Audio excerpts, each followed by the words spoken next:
Olá, irmãos, graças e paz. Como os irmãos que nos acompanham já sabem, nós iniciamos uma nova série de mensagens.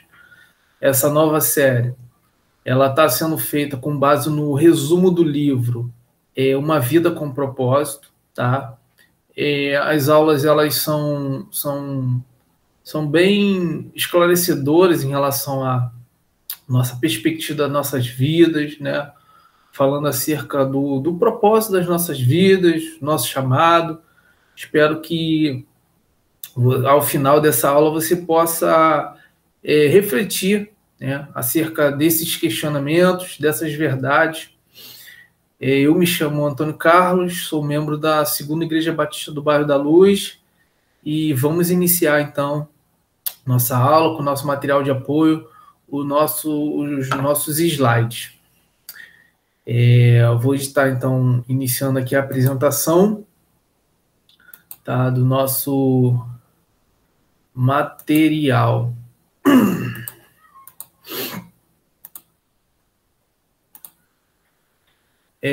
Como bem falei, essas aulas, elas são baseadas no resumo do livro Uma Vida com Propósito, né, do Rick Warren. Quem fez esse resumo foi o pastor Divando Fernandes Carlos, da Segunda Igreja Batista da Praia da Costa, tá?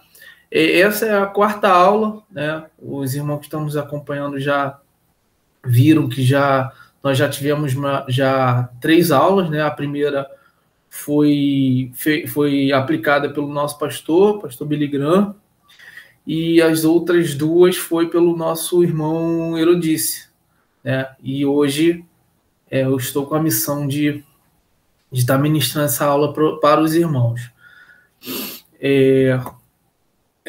Né, como essa aula, esse livro, ele fala acerca dessa reflexão, né, qual o propósito de sua vida, né, já foi falado um pouco a respeito disso nas aulas anteriores, mas a gente vai dar continuidade, vai estar continuando falando sobre essa questão que tanto intriga, né, que tanto nos faz refletir, né, nos faz ficar muitas vezes até mesmo confusos, né, em relação à nossa própria vida, o nosso propósito, nossos destinos.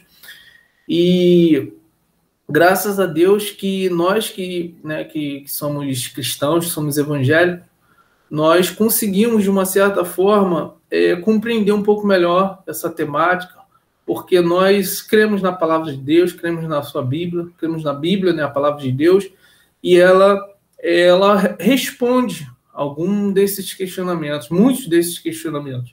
Ela tem essa preocupação de falar conosco, nos apresentar, até porque nós entendemos que o autor, né, da Bíblia, o autor dessas escrituras, o autor no sentido do dono do texto, né, do titular do texto. Não o que escreveu, o homem que escreveu, mas o autor, né, a pessoa, o ser que criou essa história, essa narrativa toda, ele é o nosso criador, né? Então ele tem propriedade para falar acerca disso. Por isso que nós, apesar de ainda muitas vezes termos essas reflexões, nós sabemos lidar com isso de uma forma mais tranquila, né, do que boa parte da sociedade, que muitas vezes vive né, em conflitos existenciais por não compreender, né, a sua própria realidade, quem é, enfim. Nós, né, aí está um pouco não, está o descritivo de todas as aulas que nós teremos, né? Hoje é a aula 4, como os irmãos podem ver ali, ó, criado para ser eterno, e nós vamos estar falando sobre essa temática. Esta vida não é tudo o que temos. 4ª semana, criado para ser eterno. Deus fez tudo apropriado a seu tempo. Também pôs no coração do homem um anseio pela eternidade. Mesmo assim, este não consegue compreender inteiramente o que Deus fez. Vamos dar continuidade, que à medida que a gente for passando, a gente, né, se tivermos observações, nós vamos estar tratando da questão. Criados para a eternidade. A Bíblia revela o nosso propósito de vida. Bom, como eu estava falando anteriormente, nós que somos cristãos, né, que temos contato com a palavra de Deus, de uma certa forma, a gente acaba compreendendo melhor essa situação, né, porque nós cremos de fato que a Bíblia ela tem essas respostas e aquilo que ela fala, ela é assertiva, né, quando ela descreve o propósito do homem, como ela fala acerca do nosso destino. E vamos para os nossos slides. Não estamos abandonados sem rumo, sem onde encontrar soluções. Temos a Bíblia Sagrada para podermos ali encontrar nosso propósito de vida. Este livro é o manual do fabricante. Ali aprendemos como nos comportar, a fazer escolhas, andar de forma a vivermos bem conosco e com o próximo. Aprendemos aquilo que nos fará encontrar a vida e vida em abundância. Você precisa entender que sua vida não é somente agora, mas ela é para ser vivida na eternidade com Cristo. Este tempo passará, sua carne morrerá e seu espírito para onde irá? Essa é a indagação que muitos, às vezes, se vê perdidos, né? Se vê em conflitos por não saber o destino, seu destino final. E glória a Deus que a Bíblia ela nos revela a cada passo, né, que a gente for dando, né, a Bíblia tem resposta para o nosso destino. E voltará para quem o criou, Deus. Ele está esperando para que você retorne a Ele e também espera que vá viver sua eternidade junto a Ele. Essa é uma frase de Silvia Letícia. Para sabermos por que estamos vivendo, devemos começar pelo Criador de todas as coisas, que é Deus. A partir de agora, vamos ver que não nascemos somente para cumprir os propósitos pessoais, mas para cumprir os propósitos do Criador. Aí diz aqui, né? Primeiro, esta vida não é tudo que há. Primeiro tópico. A Terra é um lugar de preparação, um vestibular para sua vida na eternidade.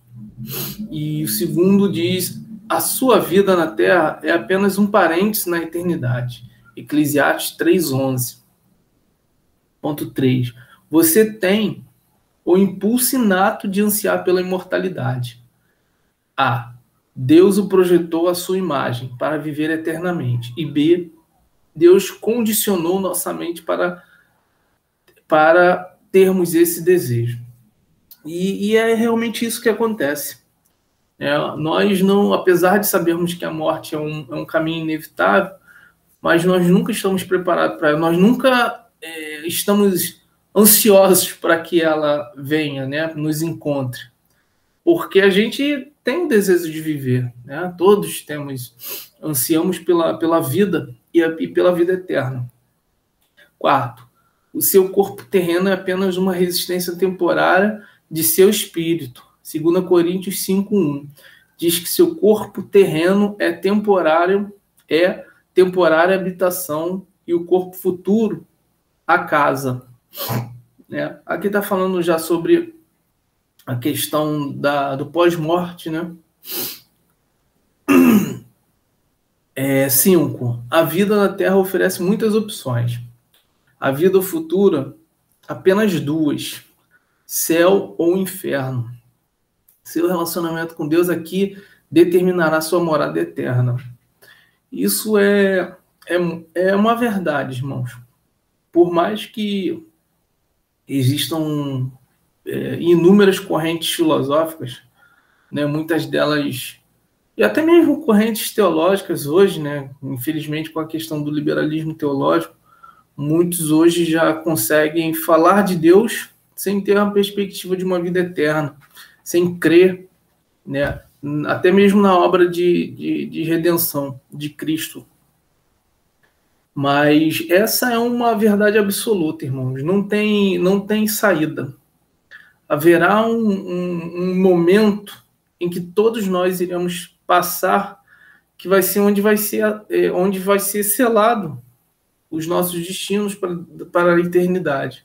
Ou é céu ou é inferno. Não tem terceiro, como a doutrina católica, né, acabou criando aí uma terceira via, uma terceira opção, o purgatório, mas nós entendemos que, pelo menos não nos nossos escritos canônicos, não há essa possibilidade, né?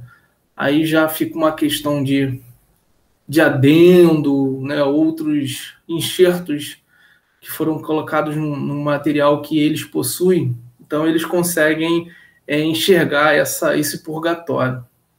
Mas já, né, a nossa aula ela não chega a tratar desse tema especificamente. E o ponto 6, quando você perceber que a vida aqui é apenas uma preparação para a eternidade, você começará a viver de maneira diferente. A. Você vai valorizar mais sua personalidade, seu tempo, sua família. B. Você vai desprezar as tendências da moda, riqueza, fama, prazer. Ler Filipenses 3,7. O texto de Filipenses 3,7 é um texto muito famoso, né? Uma citação de Paulo, quando ele diz: todavia, o que para mim era lucro, passei a considerar como prejuízo por causa de Cristo.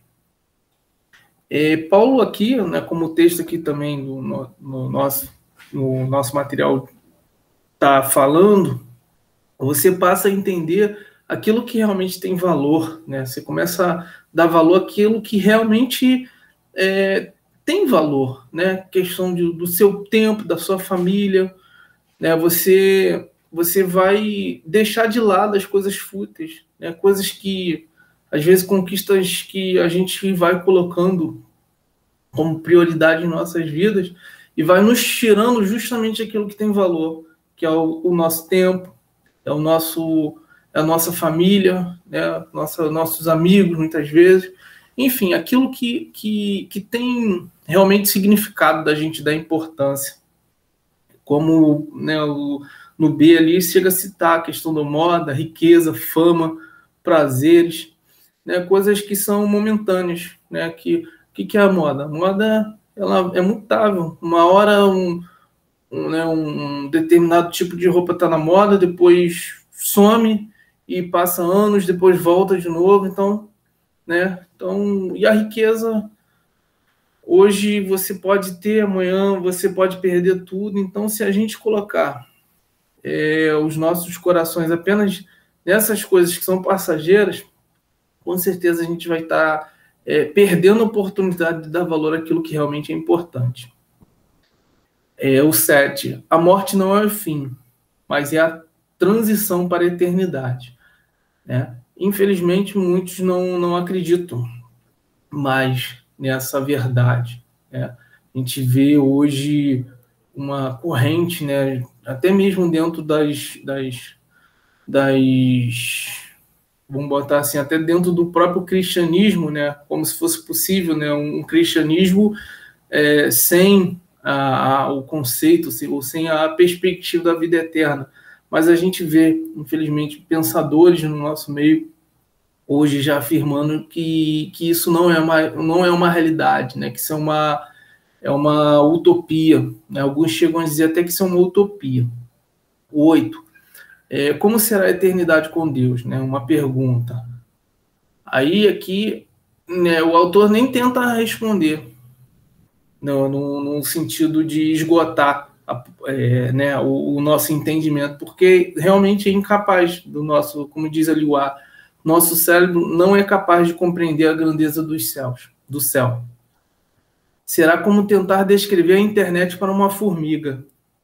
E o C, não foram inventadas palavras que descrevam as maravilhas do céu. Ler 1 Coríntios 2:9.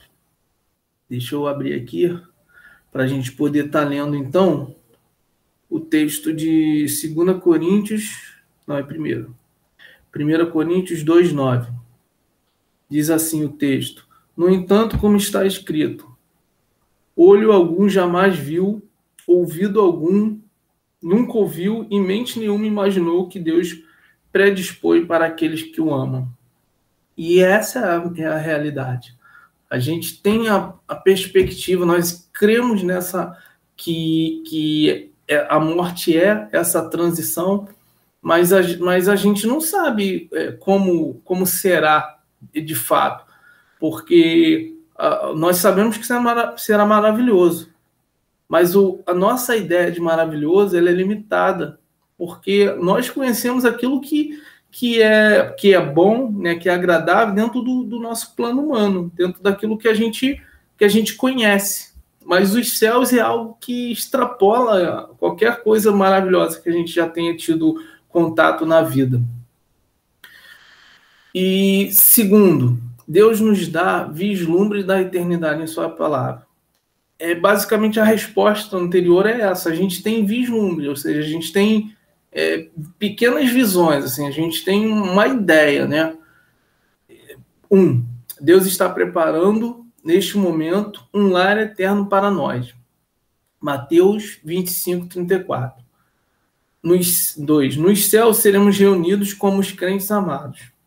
Nos céus, quando diz como os crentes amados, não quer dizer que nos céus só haverá crentes, né? Não, claro que todos aqueles que creem, crente no sentido não da denominação, tá? Crente no sentido do que a palavra de Deus diz, que todos aqueles que creem em seu nome serão salvos, tá? Só fazendo essa observação, que talvez alguns podem acabar entendendo essa narrativa, né, essa citação, como se nós estivéssemos apregoando que apenas os crentes serão salvos, no sentido, né, como um erro também de interpretação dos nossos irmãos católicos, que afirmam que só há salvação para aqueles que estão na igreja, né? Ou seja, a igreja é a porta de entrada para os céus.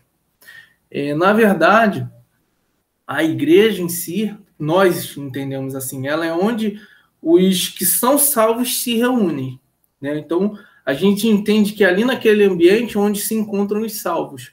Mas a gente, biblicamente falando, a gente não pode afirmar que a salvação se dá pela entrada na igreja, tá? Também não é o tema, né, do nosso...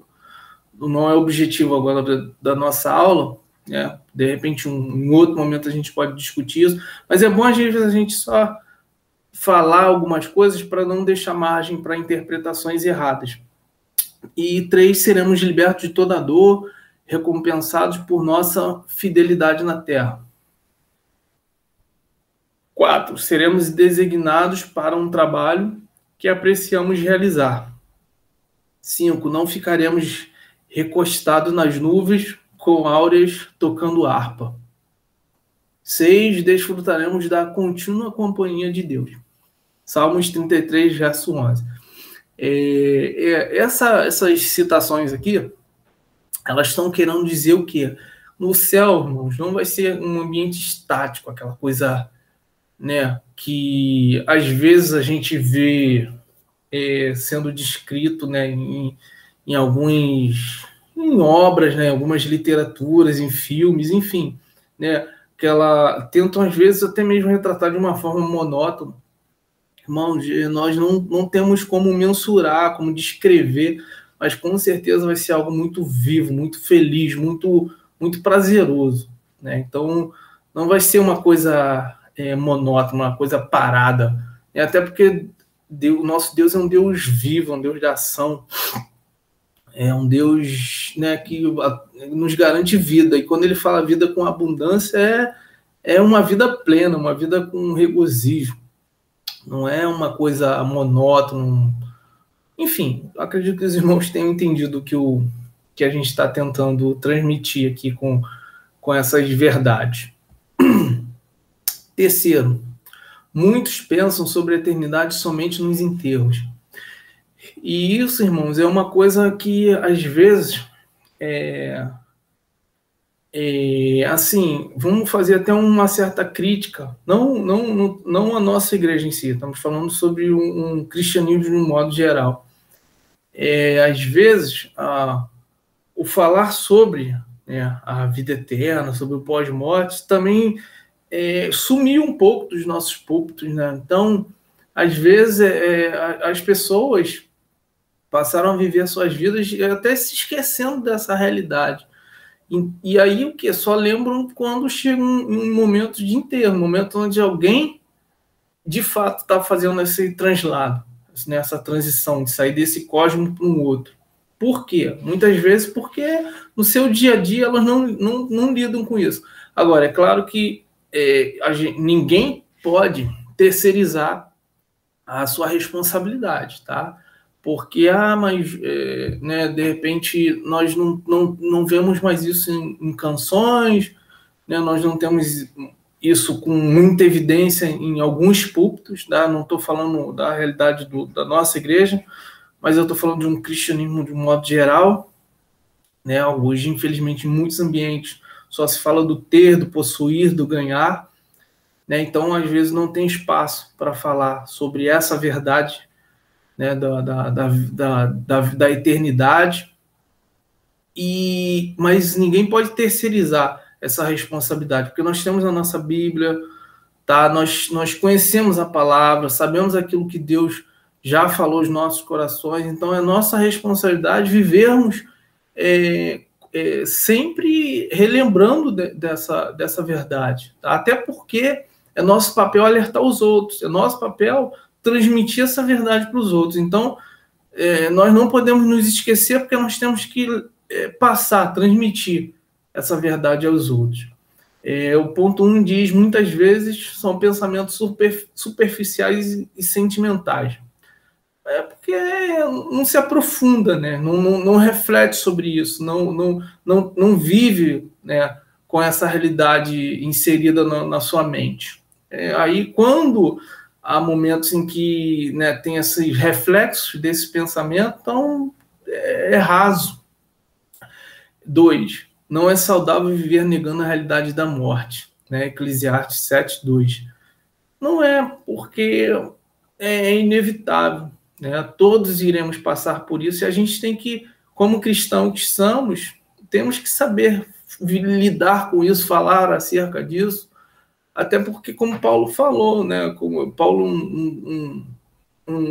foi um grande homem de Deus que compreendeu acerca das verdades cristãs como poucos, e ele fala de uma forma muito natural sobre a sua própria morte, né? Ele vai descrevendo ali para os irmãos que estava chegando a sua hora e que ele estava, né, esperançoso de fazer essa passagem, de ir para a glória com Cristo.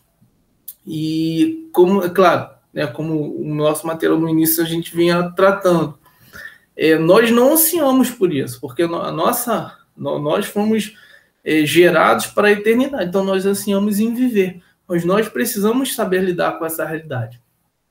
Ponto A, você deve pensar mais sobre a eternidade e não menos. É só uma dica muito importante. 3. Os 9 meses na barriga de sua mãe foram os preparativos para a vida aqui. A vida aqui é o preparativo para a vida eterna. São estágios. Você vai trilhando estágios. E nós estamos trilhando agora um estágio intermediário para a vida eterna. 4. Se você possui um relacionamento com Deus por meio de Cristo, não precisa temer a morte. Como eu estava falando anteriormente. A morte é a porta para a eternidade. Será o seu nascimento na vida eterna. Hebreus 13:14. Nosso tempo na terra não é um piscar de olhos. Prepare-se para o último dia. Não é um piscar de olhos, né? Muitos vivem muitos anos, mas não tem comparação. Até, se eu não estou enganado, no início desse material nós falamos que a eternidade é eternidade, então nenhum tempo estabelecido consegue ter qualquer tipo de parâmetro de proximidade com a eternidade. É impossível, nada. Você pode pegar milhões e milhões de anos, né, falar de um tempo de milhões e milhões de anos, que ainda assim ele é infinitamente ínfimo diante da eternidade. Então, não é um piscar de olhos, sim, mas ele é ínfimo, muito pequeno diante do... Então, por isso que existe uma máxima até...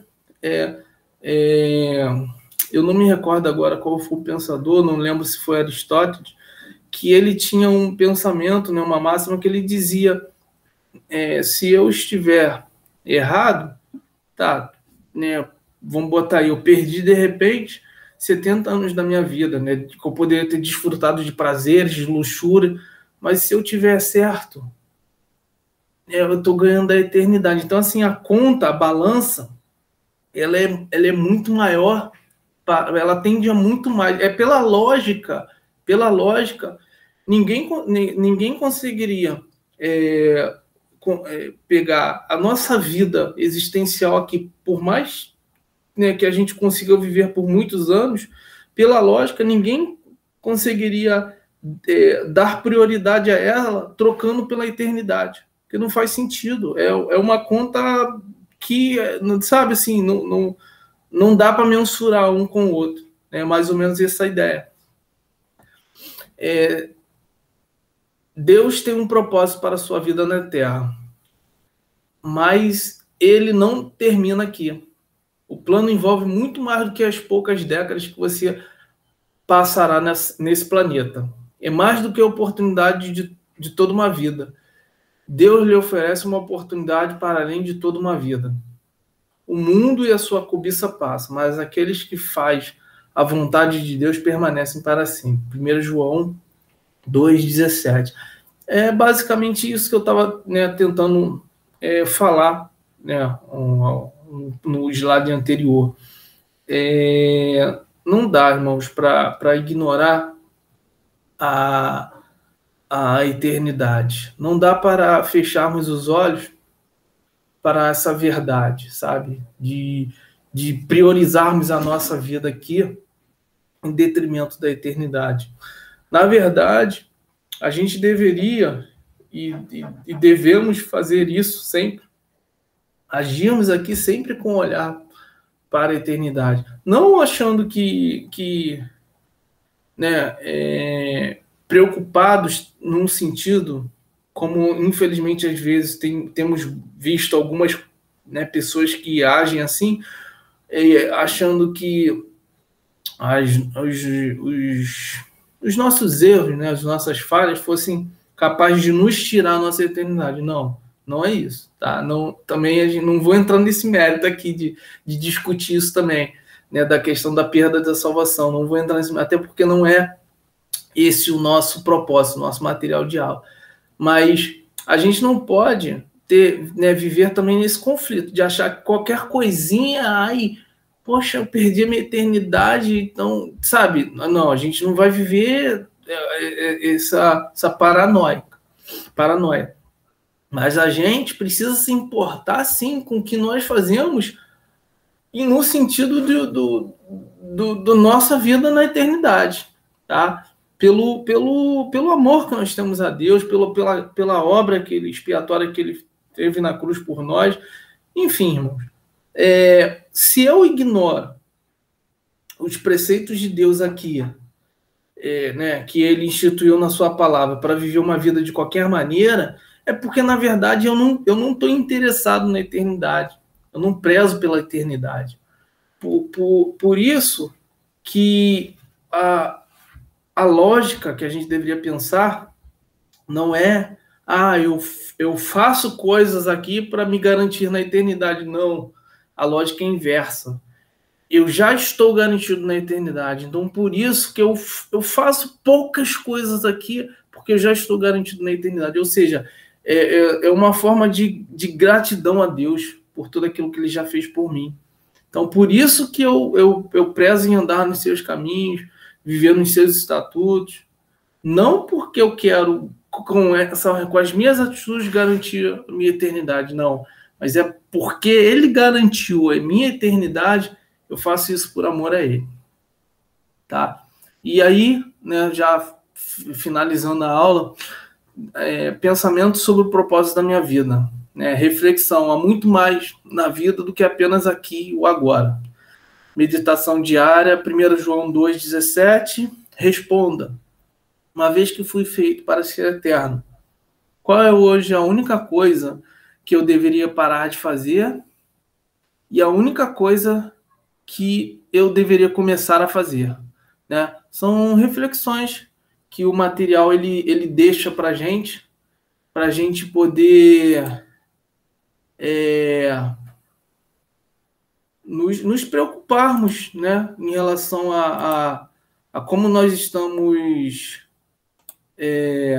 lidando com essa questão da nossa eternidade, como nós estamos vivendo nossas vidas, se nós estamos de fato vivendo como se fôssemos eternos, né, como eu falei, que a lógica é invertida, ou se a gente estamos vivendo e ignorando a nossa eternidade.